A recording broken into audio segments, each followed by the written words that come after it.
Having looked briefly at the social organization and reproductive behavior of chimps, bonobos, gorillas, and baboons, can we now use their behavior to help understand how sexual selection might have acted on our early ancestors?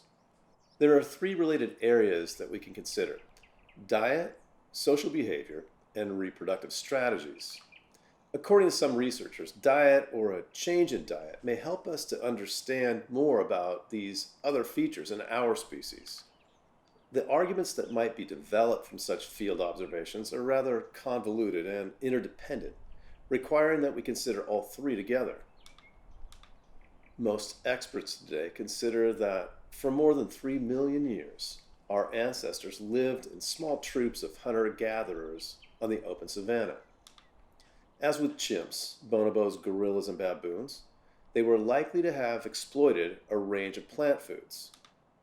However, there is clear evidence that meat has been of long-standing importance in our ancestral diet. Both our teeth and our gut showed telltale signs of this. Although chimps, bonobos, and baboons do eat some meat, their gut is clearly a product of an almost exclusively vegetarian ancestry. They have, for example, a relatively lengthy large intestine, which breaks down vegetable material, and a short small intestine, which breaks down protein-rich foods, such as meat. In contrast, our relatively long small intestine and the cutting edges of our incisors, canines, and premolars all suggest that meat played a prominent role during our savanna-dwelling ancestry. Also, quite conclusively, fossilized animal bones from over 2 million years ago show clear signs of having been butchered by the tools of our early ancestors. In fact, unlike chimps, there are a number of nutrients, in particular vitamin A and B12, which we're no longer able to synthesize from a plant-based diet. Today, these vital nutrients are only available to us through animal products. Primatologist Richard Wrangham has suggested that our ancestors, Homo erectus, began to cook meat as long ago as 1.6 million years, releasing energy-rich and more easily digested nutrients. According to Wrangham, this led to a reduction in the size of our teeth compared to the great apes and may have facilitated an increase in brain size. Whether cooked or raw, throughout humanity today, the amount of meat in the diet is considerably higher than in any of the approximately 200 other species of primate.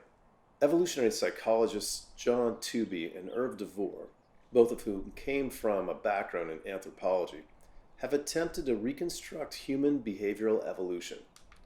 Given our largely vegetarian primate past, we might ask, why did our ancestors leave the trees and begin to incorporate meat into their diets?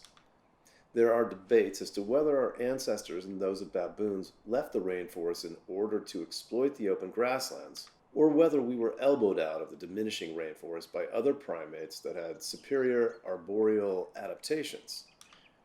Whether we jumped or were pushed, in either event, both groups clearly became adapted to the challenges and the opportunities provided by the open savanna.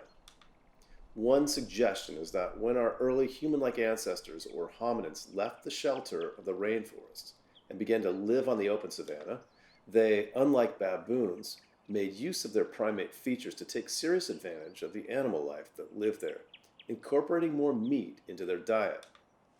Given that our common ancestor with the chimpanzees was likely to have been an occasional meat eater, as are common chimps and bonobos today, then perhaps early hominids put such arboreal primate features to use in hunting.